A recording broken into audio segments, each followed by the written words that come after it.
La Venera significa Venus también, ¿no? Para los rusos, está españolizado, digamos, y obviamente por eso el nombre de la misión. Pero fíjense esta foto, les vamos a contar un poquito, ya que parecen dos, es la misma imagen, pero la primera dice que es, la segunda dice con los colores de la atmósfera removidos. El aire es medio amarillo, entonces si vos ves con tus ojos ahí, ves cómo ves arriba. Si sacásemos el aire, el color verdadero del piso es el que está abajo, donde se aplicó un filtro, para ver más el color como sería si no estuviese el aire. Espero que se haya entendido. Bueno, y lo que pasa es que no hay manera de sacar el aire. Vamos a ver una imagen un poco más completa. Esta imagen es muy interesante, es de Venera 14 y... no, de Venera 13, perdón, la misma, pero ha sido enderezada por un técnico de imágenes, Don Mitchell de NASA, que trabajó mucho con los archivos rusos y hizo imágenes más presentables, no tan con curvatura y como tenían antes. Bueno, esto sería lo que veríamos parados en Venus. El color del cielo es bastante fiel, como ven es opaco, el sol prácticamente no se puede ver, es como que siempre está nublado, pero de color amarillo, verde, marrón.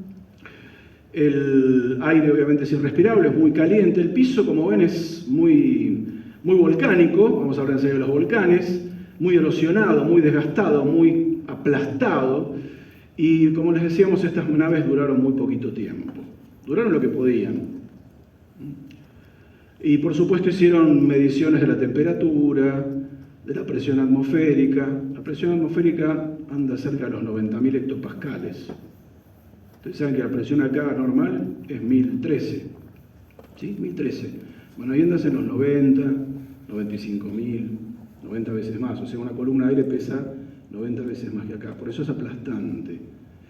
Y la temperatura no ayuda. Y el ácido sulfúrico no ayuda. Por eso, cuando se consideran variables exobiológicas, al menos en superficie, Venus está descartado. Y digo esto porque, antes de avanzar un poquito más, en los últimos años aparecieron algunos estudios que detectaron, en la época de la pandemia, en el año 20, que detectaron fosfina en la atmósfera. Salió un paper, varios papers, de la detección de fosfina. En la atmósfera, fosfina es un biomarcador, es una molécula que muchas veces resulta de procesos biológicos, y eso alentó que podía haber algún tipo de vida en la atmósfera venusina. Hay una zona rara, a los 50, 60 kilómetros de altura, donde también se detectaron algunas absorciones en el rango ultravioleta que sugieren algún tipo de moléculas complejas que podrían ser prebióticas o incluso biológicas. No en la superficie. ¿Por qué 50, 60 kilómetros de altura flotando en el aire como esporas, como cosas así? Porque ahí la temperatura, a ese nivel de la atmósfera, es más o menos de 15, 20, 30 grados. Así que incluso hay vapor de agua, pero no es lo que representa a Venus en general y mucho menos la superficie, y de ninguna manera estamos diciendo que en Venus haya vida, pero tiramos esto porque por ahí alguno de ustedes lo leyó, la fosfina. Ahora hace poquito salió otra cosa que están revisando. Se van a enviar misiones en 2030 a parte a explorar ese tema. Bueno, nos vamos a meter de vuelta con el planeta, y esto que aparece acá es muy interesante. La imagen que tenemos original, esta, es una imagen normal, lo que veríamos en una nave si nos asomáramos por la ventanilla. Más o menos. Eso obviamente es opaco, ¿no? Ahora, ¿cómo hacemos para ver la superficie sin bajar? Y bajar involucra, bueno, ya saben lo que puede involucrar bajar, ¿no? Entonces los norteamericanos dijeron, vamos a encarar a Venus de otra manera, vamos a ser un poco más diplomáticos. No vamos a pretender pasar su manto de gases, sino que lo vamos a estudiar de arriba. Vamos a enviar una nave llamada Magallanes, y vamos a, mediante técnicas de radar, penetrar esa atmósfera con ecos ida y vuelta y trazar una especie de mapa topográfico que es el que estamos viendo acá. Esto es Venus sin atmósfera. El color es un color tentativo que tiene algo que ver con lo que se pudo fotografiar en superficie, pero todo lo que ven, y ahora vamos a ver más detalles, en cuanto a relieves, estrías, conos volcánicos, bajeza, muy poca cantidad de cráteres, es exactamente lo que vio la nave Magallanes de NASA en los 4 años que trabajó. Ahí tienen la fecha. Esto permitió a su vez armar planiferios globales que revelaron que es un planeta con niveles muy distintos de altura. Para que tengamos más claro, el azul es muy deprimido, hay un promedio, pero hay un azul que son varios kilómetros para abajo, y hay algunas zonas como si fueran continentes sin océanos, para que se entienda. Imagínense que le sacamos el agua a la Tierra, vas a tener zonas muy profundas y zonas más elevadas, y aún dentro de los continentes zonas súper elevadas. O sea, va a haber todo un gradiente de 10, 15, 20 kilómetros de altura. En el caso de Venus es más o menos lo mismo. Hay sospechas, indicios de que al igual que Marte, este planeta pudo haber tenido océanos. Son mucho más difusos que los de Marte. En Marte, como vamos a ver la semana pasada, la semana que viene, hay una casi certeza de que Marte tuvo océanos, ríos y lagos. Marte y Venus son nuestros dos hermanos divergentes, para un lado y para el otro, en cuanto a los planetas del sistema solar. Y lo que ven allí como Afrodita Terra e Ishtar Terra son dos nombres de Venus para otras culturas. Son supercontinentes, más o menos del tamaño de Sudamérica o un poco más, que están emergidos sobre el promedio de altura justamente media del planeta. Son estructuras rocosas, esto es una superficie rocosa, y acá Alberto está poniendo en el cenit un modelo 3D más amplio que el que vimos en pantalla, para empezar a reconocer. Fíjense que hay como estrías, como venas. Estos no son canales como los que tuvo Marte, que eran ríos. Estos son canales volcánicos. Fíjense la poca cantidad de cráteres que se ven. Vamos a ver de más cerca, pero ya acá, si fuese la Luna, nos cansaríamos de ver cráteres. Y justamente la escasez de cráteres, en términos generales, la Luna se calcula que tiene más de 100.000 que superan 1 kilómetro, Mercurio más o menos lo mismo, imagínense, y acá la cantidad es muchísimo menor. Un planeta con pocos cráteres es un planeta que se ha reformateado geológicamente, como la Tierra, y fundamentalmente aquel proceso fue el vulcanismo. El vulcanismo, en etapas muy largas del tiempo, hasta hace no mucho tiempo incluso, fue rellenando todos esos impactos que están ahí identificados, ¿no? Ahora Alberto nos va a poner algunas imágenes modeladas de la superficie de Magallanes, esos datos de radar. Es como si fuera, para que se entienda cómo trabaja eso. Imagínense que ustedes están en la oscuridad, ¿no? Vamos a hacer un paralelismo, no vemos nada. No vemos nada. Ahora, ustedes, por ejemplo, ingresan a una habitación oscuras, o algún lugar, y quieren saber qué hay, para, por ejemplo, no llevarse nada por delante, y no ven nada. Por la vista humana, en rangos bajo de luz, no es eficaz. No vemos en infrarrojo, así que... Bueno, ¿qué podemos hacer? Por ejemplo, a veces nos cortan la luz en casa y entramos a un cuarto, o empezamos a extender los brazos, ¿no? Como primera cosa. Extendemos los brazos, vamos caminando, y de repente, ¡pam!, te das contra el ropero. Ya sabes que está el ropero ahí. Uno ya sabe, el ropero lo conoce de memoria. Pero si uno no supiera nada, ¿qué hace con la mano? Empieza a contornear forma, altura, espesor, y puede hacerse una imagen mental 3D del objeto, sin verlo. El radar trabaja igual. Son ondas que van y vienen, van escaneando, según cómo van y vienen el tiempo y la intensidad, se encuentran con, por ejemplo, una esfera, ahí arriba, o una parte más chata, o un eje. Y entonces sobre esa base se pudo armar los mapas que revelaron la superficie de Venus sin verlo específicamente en el rango visible. Ahí aparecieron gran cantidad de volcanes, que vamos a ver enseguida, muy poca cantidad de cráteres, y eso justamente habla de una superficie joven que según los geólogos está en aproximadamente 600, 700, a lo sumo 1.000 millones de años. El conteo de cráteres te dice cuán vieja o joven es una superficie, y seguramente emparentado con niveles de vulcanismo, porque si hay algo que en Venus sobra, son los volcanes. Esas estrías también tienen que ver con eso, ¿sí? Y este es el Mad Mons. El Mad Mons es la montaña más grande, o volcán en este caso, del planeta Venus. Ocupa más o menos un tamaño parecido a la provincia de La Pampa, unos 400 kilómetros, un poco menos sería que La Pampa, como Entre Ríos más o menos, y tiene 8.000 metros de altura, sobre el nivel circundante. Esto no es una foto, esto es un modelado 3D con radar. Es otra forma de sacar fotos, digamos. Como les dijimos, vamos a hablar mucho de imágenes infrarrojas, ultravioletas, y la otra vez hablábamos del sol, ¿no? Y veíamos distintos fenómenos que se expresan más allá de lo que el ojo humano puede ver, pero siempre sin inventar, siempre sin inventar. Es decir, a partir de parámetros indirectos, cuando hablemos de exoplanetas, vamos a ver cómo se conocen más de 5.500 y la mayoría no han sido siquiera fotografiados.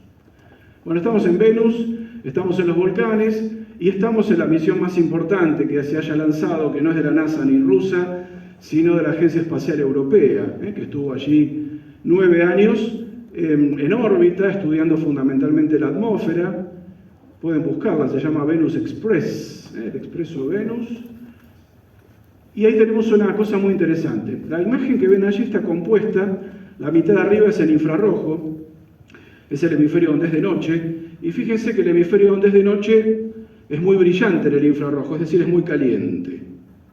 Esto tiene que ver con algo que ya habíamos dicho, que Venus la temperatura se mantiene siempre por encima de los 400 grados centígrados, sea de día o de noche. Esa atmósfera retiene, es una jaula de calor tremenda, y aún de noche las cosas se complican. En infrarrojo Venus brilla de noche y de día por supuesto también, pero me parece que es bastante gráfica la idea de lo que es un planeta caliente. Los volcanes que aparecen por todos lados, y ahora les voy a mostrar un trabajo que se publicó el año pasado, nos llevan a una pregunta obvia que es si están activos, ¿no? Sabemos que estarlo estuvieron en el pasado, que reformatearon la superficie, la resurfearon, como dicen los geólogos, resurface, dicen ellos, y obviamente la pregunta que sale a la luz es qué pasa con este proceso ahora, ¿no? Entonces, fundamentalmente la misión Venus Express estuvo en esos años trabajando con indicios en el rango infrarrojo sobre todo y posibles ecos en la atmósfera de posibles erupciones. Entonces fueron mapeando en distintos lugares, encontraron algunas cosas muy raras, como por ejemplo esto es un ejemplo entre muchísimos, que se publicó en Geophysical Research Letters, donde hay una zona que térmicamente aumenta de brillo en un lapso de poco tiempo. Fíjense, 22 de junio, 24, se enciende y después se enfría para octubre. Una zona absolutamente fija, localizada, no puede ser algo que pasa, una nube, etcétera, que tiene toda la fisonomía de una zona que se calienta y se enfría, o sea, un proceso probablemente volcánico. Eso no es ver un volcán, pero es empezar a tantear y suponer que puede ser eso. Este tipo de cosas se fueron encontrando durante muchos años y muchas veces coincidían esas zonas de calentamiento con volcanes ya mapeados, ¿no? Lo cual ya es como bastante explícito, como el Ida Mons, Idun Mons. Eso que ven ahí es una mezcla de información 3D y térmica. Tiene pinta de volcán, es una elevación.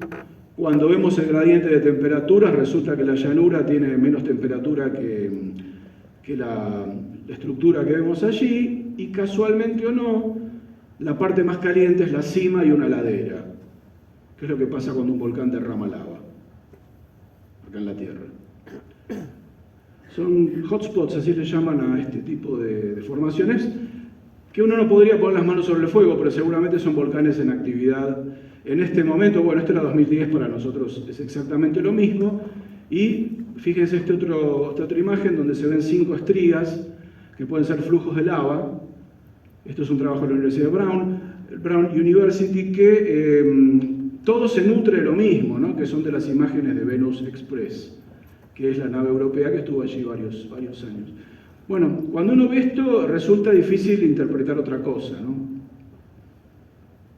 O sea, estamos hablando de volcanismo activo, al menos en algunos sectores del planeta. Difícil es saber la extensión de este vulcanismo, si fue momentáneo, y esto también nos lleva a un dato que es muy importante, que explica en buena medida por qué Venus tiene semejante atmósfera. Cuando las cosas encajan, ya lo hemos visto con Venus y lo vimos con el Sol, con Mercurio y con el Sol, cuando muchos hechos coinciden en un mismo punto, podemos empezar a pensar que estamos en lo correcto. Estos volcanes, al igual que los volcanes de la Tierra, exhalan distintos tipos de materiales, entre ellos dióxido de carbono. Son como chimeneas. Si vos prendés chimeneas a lo loco, vas a llenar tu atmósfera de algo, ¿no? En este caso, dióxido de carbono, que esto seguramente Venus lo viene haciendo desde que es niño, y probablemente lo siga haciendo ahora, no sabemos a qué nivel. Pero fíjese una pista que aparece allí, ¿no? Una de las lecturas que hace fíjense lo que dice arriba, ¿no? Arriba dice evidencia de volcanes activos en Venus. Esto no va ni con signo de pregunta, ni tampoco es un título de una publicación dudosa de WhatsApp o de Instagram. Esto es de verdad. Lleva el sello de la ESA, que es la Agencia Espacial Europea, y ahí se habla de una detección, una subabrupta de dióxido de azufre en la atmósfera. Ellos estaban, supónganse, estudiando una zona y de repente hay una zona donde el dióxido de azufre empieza a aumentar mucho y rápido. Eso es compatible con una erupción reciente. No estás viendo el volcán, no estás viendo la erupción, pero sabes que un volcán abajo puede lanzar eso y puede alimentar a la atmósfera de este tipo de compuestos que obviamente son sulfurosos en un mundo muy sulfuroso como es Venus. Así que esto que vemos acá en una imagen artística probablemente tenga que ver con el presente del planeta hermano, que son actividad volcánica intensa, y por supuesto dándose la mano con la generación de una atmósfera brutal, ¿no? Una atmósfera que afortunadamente la Tierra no tiene. Esto es lo que les decía recién, se publicó el año pasado en Sky and Telescope, que a su vez lo tomó un paper, 14 de abril, un año más o menos. Se hizo un mapeado de todos los volcanes de cierto tamaño en adelante, que tiene que ver con la resolución, que dio un total de 85.000 volcanes. Vamos a ver el extracto del paper. Esto lo hizo fundamentalmente una científica, una mujer llamada Rebecca Hahn, de la Universidad de Washington en San Luis, y así como, vamos a ponerlo de vuelta, fíjense la cantidad de volcancitos en muchos lugares, están rankeados por tamaño, los más chiquitos 5 kilómetros, pero hay algunos que llegan a los 200 o 300. Este es uno de ellos, el Zappas Mons, no lo vimos antes. No hay evidencias concretas, por ejemplo, de que este o alguno de los otros que vimos gigantes estén en actividad, pero no sería nada raro. O quizás hasta hace poco tiempo, ¿no? Bien, ¿qué es lo principal de este trabajo? Que obviamente ustedes después lo pueden buscar y si se olvidan nos piden por mail. 85.000 edificios volcánicos. Eso lo pusimos tal cual porque es la palabra que les gusta usar a los geólogos. Dicen edificio volcánico. No dicen volcán como la vecina de la esquina. Dice edificio volcánico. El 99% son muy chiquitos. Fíjense que están debajo de los 5 kilómetros. Y después, por supuesto, en el porcentaje que queda son los gigantes, algunos de los cuales hemos nombrado. Y bueno, ahora están analizando, ¿no? Hay ciertas zonas donde hay mayor o menor cantidad. Se está viendo si esto tiene que ver o no con el grosor de las placas de la corteza, bueno, muchas cosas, ¿no? Pero en principio es un pasito más adelante que se dio en el estudio del Lucerito. ¿Y qué está pasando ahora? Lo que está pasando ahora es que los japoneses están en Venus. No los japoneses, sino una nave robot llamada Katsuki, y la agencia espacial japonesa se llama JAXA. Otros personajes que vamos a ver cuando hablemos en un ratito de la Luna. Van a empezar a ver, muchos de estos lo saben, otros no, que hay muchas agencias espaciales. Bueno, Argentina obviamente tiene una, muy respetada, que no es, a veces se habla de la NASA solamente, no, está la Agencia Espacial Rusa, Roscosmos, está la Agencia Espacial Japonesa, la JAXA, la ESA de los europeos, la de la India, la de Emiratos Árabes, ¿no? Muchos. Y están haciendo un trabajo muy interesante en varios frentes. Hace 8 años que la Katsuki está orbitando al planeta Venus, tratando de complementar lo hecho por sus predecesoras rusas, americanas y europeas. Esto es muy interesante porque es como un trabajo de postas donde cada uno llega hasta un lugar, entrega los resultados y el que viene después amplía, dice, a ver, esto te quedó borroso, yo me voy a meter ahí. No importa si sos ruso, estadounidense o japonés, no importa. Eso es una de las grandes virtudes que en general mancomunan o tienen en común actividades humanas como el arte, la ciencia, disciplinas elevadas, no miserias. Akatsuki trabaja en el rango infrarrojo y ultravioleta, que es muy apto para estudiar la atmósfera y fenómenos de la superficie, y solamente a título de visual, porque tiene su página que pueden googlear, muchos resultados simplemente confirman todo lo que dijimos antes. Vamos a ver algunas imágenes ultravioletas que tienen mucho más contraste y detalle de la atmósfera venusina que en otros rangos, ¿no? Como por ejemplo lo que podemos ver con un telescopio. Esto, que quede claro, no es lo que el ojo humano vería, sí las estructuras, sí obviamente la forma del planeta, pero sí con un realce que es más fácil de detectar en este rango de luz ultravioleta que en luz visible.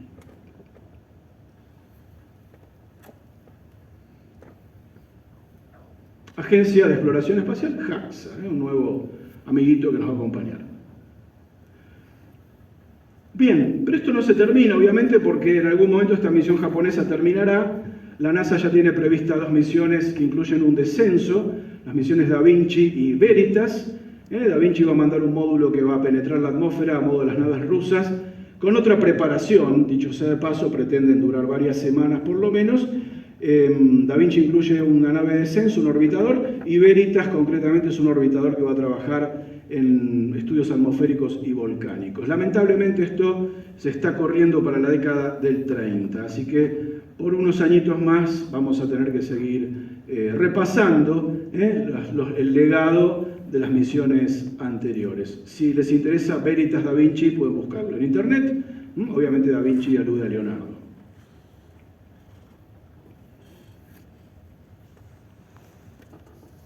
Bueno, antes de ir a la pausa, vamos a hacer una pasadita por la Tierra. No podemos evitarlo porque estamos nosotros acá y es el planeta más lindo de todos y además tenemos que llegar a Marte en algún momento y a la Luna. Así que nos vamos a ubicar en esta maqueta, esto lo vamos a pasar muy rápido.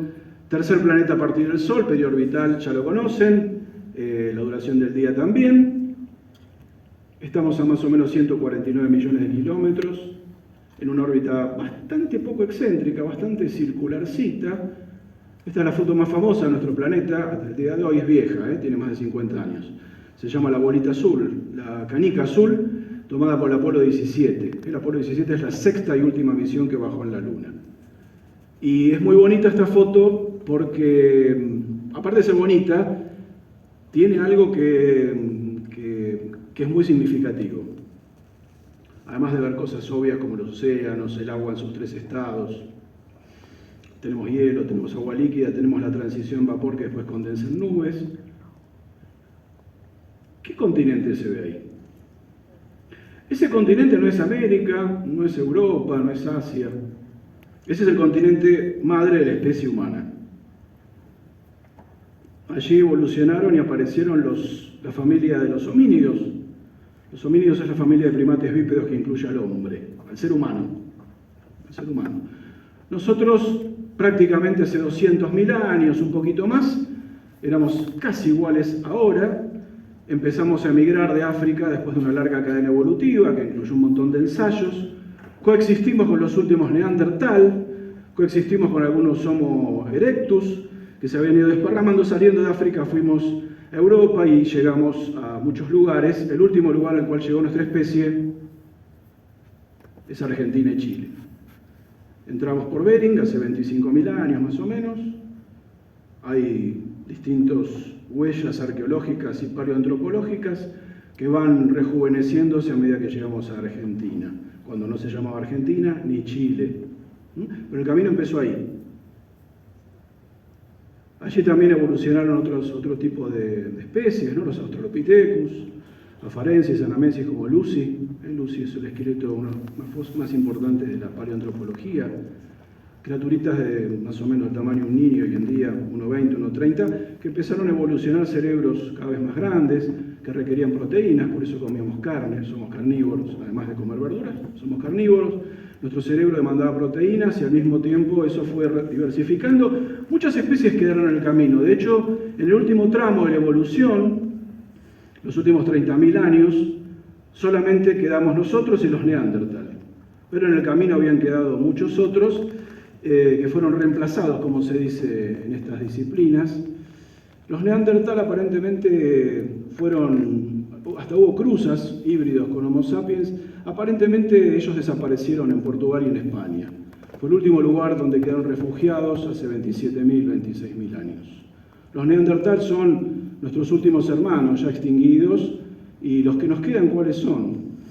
Además de todos los 8.200 millones de habitantes que hoy habitan la Tierra, por supuesto, y que nos tenemos que cuidar mucho. Bueno, los tenemos a veces encerrados. Son los chimpancés, los orangutanes y los gorilas, que tienen un 98-99% de ADN igual a nosotros. Somos primos hermanos de la evolución, nos separamos de los chimpancés hace 7 millones de años, no descendemos del mono, sino que tenemos un ancestro común. Bueno, toda esa historia está en África.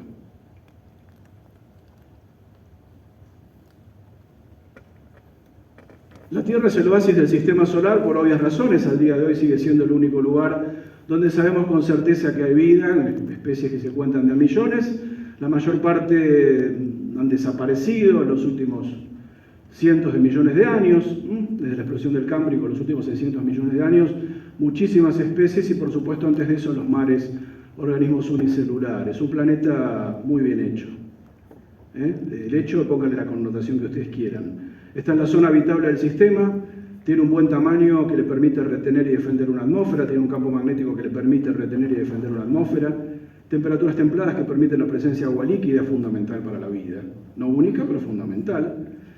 Y bueno, entonces, con todos esos requisitos y muchos más, diferentes combinaciones de energía en serio, no tonterías, energía solar y demás, compuestos orgánicos, agua, una atmósfera rica en oxígeno que en parte contribuimos a construir. Esta historia de la vida lleva bastante tiempo en este planeta. Un planeta que es el más grande de los pequeños. Planeta típico de roca y metal, con una corteza, un manto y un núcleo que no es tan heavy metal como el de Mercurio, pero es un núcleo importante, 7.000 kilómetros de hierro, sólido parcialmente fundido. Esa fricción genera campo magnético, eso produce que podamos estar protegidos de un montón de inclemencias, incluidos los avatares del Sol.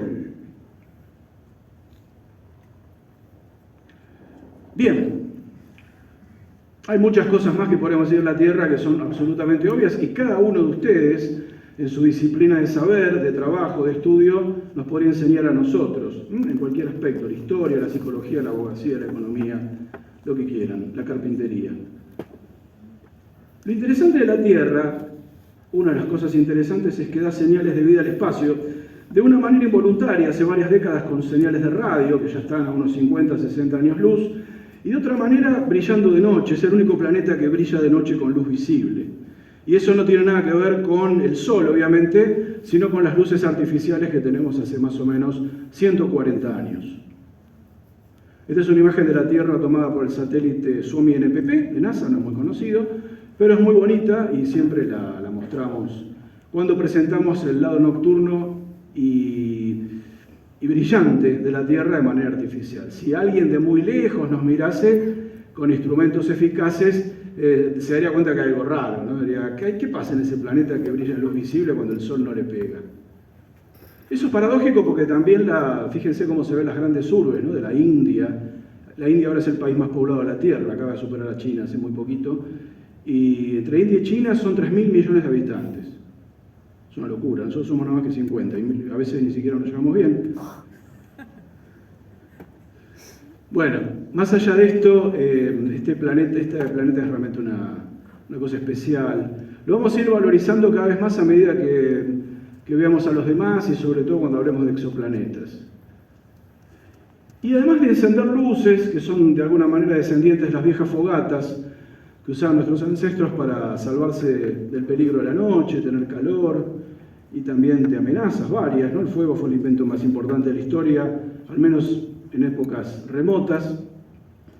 Hemos construido muchas cosas, algunas las hemos lanzado al espacio y particularmente en 1957 comenzamos una nueva era histórica, que en realidad parece como medio lento todavía, estamos medio lentos, vieron que las eras históricas no se reconocen hasta mucho tiempo después. Bueno, alguna vez, quizás en el siglo XXI, XXII, los libros empiezan a tratarse con distintos... Y la última era la era espacial, comenzada en octubre del 57 con el lanzamiento del Sputnik. Como es muy tímido todo esto, al principio no nos damos cuenta. Empezamos a lanzar cosas al espacio, varios miles de satélites, muchos ya sin funcionar, pero ahora tenemos no menos de 9.000, 10.000 funcionando, la cual la mitad son de Elon Musk, dicho sea de paso, los Starlink, la mitad de los satélites en funcionamiento ahora son de él. Eso provee Internet global y demás, pero bueno, eso lo podemos discutir o pensar en otro momento. Eso que ven ahí es la Estación Espacial soviética Mir, que estuvo 15 años en el espacio. Fue la más importante en su momento. Hubo otras anteriores, la Skylab norteamericana, la Salyut también rusa, pero es una imagen metafórica porque vemos la Tierra, la estación espacial, como si fuera una avanzada, como si fuera un fortín en medio del desierto, y allá chiquitita la Luna, que es a donde vamos a ir enseguida. Siempre nos tomamos un ratito para hacer un homenaje a esta gran chatarra espacial que fue la estación rusa Mir, que significa paz. Paz. Es donde pasaron cerca de 120 astronautas de muchos países, fue como una escuelita y fue orbitada en el año 2001. Ahí la vemos en una maniobra de acople con el transbordador de la NASA, un transbordador de la NASA, en esto que refuerza un poco lo que decíamos antes, ¿no? La cooperación de las potencias a veces se da fuera de la Tierra, no necesariamente acá. A veces los vecinos se llevan mal acá y van allá arriba y se llevan muy bien, y eso es deseable que así pase.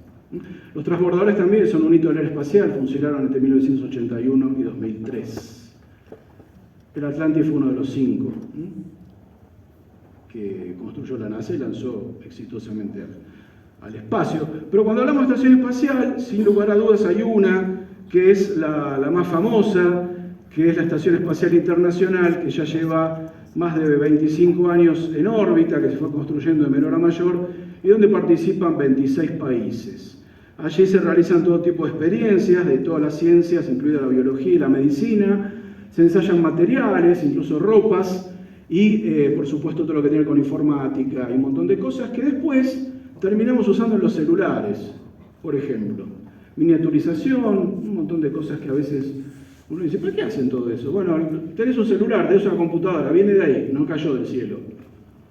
Esta es una astronauta llamada Tracy Dyson, que elegimos esta foto porque es muy bonita, la escena. Ella está ahí flotando en una cosa que se llama la cúpula. A ver si Alberto nos va a tirar apoyo seguro. La tenés la ISS, ¿no? Bueno, cuando quieras tirarla. Hay un lugar de la estación espacial que mide 100 metros de largo, 110 y pesa 400 toneladas, donde ellos van como a recrearse un poquito, ¿no? Como a bajar el estrés. Es muy tenso estar ahí 3 meses, 6 meses, 12 meses. Corre en riesgo tu vida siempre. Para ser astronauta hay que tener coraje. Y esta chica y muchos otros lo tienen, no solamente ella es norteamericana, pero ha habido gente de más de 20 países pasando por ahí. Ahí viene la estación espacial. Es una maravilla esto, porque se fue construyendo, decíamos, con módulos como un rompecabezas. Esos paneles solares tienen 70 metros de punta a punta. La estación tiene 110 de punta a punta en su eje más largo. 420 toneladas, y está a 400 kilómetros de altura, a punto tal que en una hora y media da una vuelta a la Tierra, y Tracy, por ejemplo, puede ver varios amaneceres y anocheceres en pocas horas. Y ahí están ellos, ahí van a decir, bueno, tuve un día difícil, me voy a mirar la Tierra. Desde la Estación Espacial Internacional obviamente se ve el planeta completo. Nosotros nos interesa nuestro país, que es la Argentina, así que vamos a ver algunas de las muchísimas imágenes que cualquiera de ustedes puede buscar en Internet. Eso es buena parte de la Argentina, ¿no? Se ve la provincia de Buenos Aires y bien entrada a Patagonia, obviamente también se ve Chile del otro lado, ambos océanos, la península de Valdés. Esto es la cordillera de los Andes. Ahí vemos la Patagonia y la península de Valdés nuevamente. Ahí estamos nosotros, en una de las urbes más pobladas del planeta Tierra. 15, 16 millones de personas viven adentro de ese círculo. El 8º país más grande del mundo. La estación espacial tiene esa vista privilegiada, esos balcones que a 400 kilómetros de altura nos va sobrevolando, nos pueden ver. Y así como ellos nos pueden ver a nosotros los podemos ver a ellos. No con el mismo nivel de detalle. Pero la Estación Espacial Internacional se ve a simple vista, muy fácilmente, varias veces al mes. Es un astro, no es un astro, ahí tienen una traza de larga exposición, ¿no? Cruzando el cielo en 3, 4, 6 minutos, depende del arco que haga. Y es interesante hacerlo en simultáneo. Ahora les cuento a qué me refiero con esto de en simultáneo. Ahí tienen páginas de internet y apps de celular. Heavens Above es una página de internet, también tiene para celular app, y ISS Online y ISS Detector, son algunas de las que hay. Eso ustedes lo pueden tener en el celular. Sí, si quieren sacar fotos no hay problema, y si no, después nos preguntan por mail. Yo les recomiendo que eso se lo bajen ahora en la pausa, si quieren, y si no, cuando vuelvan a casa, porque, por ejemplo, Heavens Above te dice qué días y a qué hora la vas a ver pasar por el cielo de Buenos Aires. Da puntos cardinales, horarios, y es una pavada, pues es un punto más brillante que Júpiter que cruza el cielo, así que es muy difícil no verla. De hecho, se suele confundir con ovnis. De hecho, en algunos lugares la truchean como ovnis, hacen que se contactan, en lugares del centro del país particularmente, que se contactan, ya saben a qué va a pasar la ISS, y cuando pasa se contactan con los marcianos terrícolas. La ISS Online es una aplicación que les permite a ustedes no solamente saber cuándo va a pasar, sino también ver la posición en el mapa, y la ISS lleva 2 cámaras que apuntan para abajo, así que pueden verla pasar en el cielo, la ven pasar, y en el celular ven lo que ellos ven desde ahí, o sea, se podrían ver ustedes eventualmente, no ustedes, pero así a la ciudad de Buenos Aires, o al lugar que les toque estar. Es muy lindo hacer eso, es muy lindo hacer esa dualidad, verla y tener el celular en la mano y ver qué están viendo las 2 cámaras de la estación desde arriba. Y ya cuando apuntamos un telescopio, ¿sí? Así como podemos apuntar planetas, muchas otras cosas, también podemos perseguir a la estación espacial y fotografiarla a 400, 500 kilómetros de altura. Esto es algo que se puede hacer sin demasiada dificultad. No es fácil, pero tampoco es tan difícil. Como se mueve rápido, en principio lo que tenemos que hacer es seguirla a pulso. Conectamos una cámara al telescopio, esa cámara puede disparar en ráfaga o en formato video. Cada telescopio tiene algo llamado buscador, que es como una mira. Entonces agarramos el telescopio, ponemos el ojo en la mira, la vamos siguiendo con el cielo como si fuera un cañón antiaéreo, pero sin bajar a nadie. Y mientras nosotros la seguimos a pulso, la cámara después vas a revisar, y algunos cuadros van a estar, la mayoría no. Depende un montón de los factores, la turbulencia y demás, pero es lindo ver una verdadera nave espacial. Esta historia no estaría completa, y ya nos vamos a la pausa, si no hablamos de la otra estación espacial que está cruzando los cielos desde hace unos poquitos años, que es China, que se llama Tiangong, que es la tercera de una serie, la más grande, que de alguna manera está inspirada en la Mir rusa. De hecho, Rusia y China colaboran mucho en el espacio, y la herencia de la Mir está aplicada en Tiangong, que significa el palacio en el cielo. Es una estación más o menos de 40 metros, donde suele haber 3 taikonautas. Los viajeros del espacio de China no se llaman astronautas, se enojan si les dices astronauta, y tampoco se llaman cosmonautas, que son los rusos. Si vos a un astronauta decís cosmonauta, se enojan. Cada uno dice, yo soy astronauta, yo soy cosmonauta. Ellos dicen taikonauta. La estación espacial Tiangong también se puede ver a simple vista, no es tan grande ni brillante como la ISS, las mismas aplicaciones que te dan una cosa te dan la otra, y también la podemos fotografiar con telescopios y eventualmente identificar los módulos. Más chiquitito, que es una cosa que está en la puntita, es la cápsula donde van y vienen, que tiene el tamaño de un colectivo chico. Una combi. Bueno, pausita y después seguimos.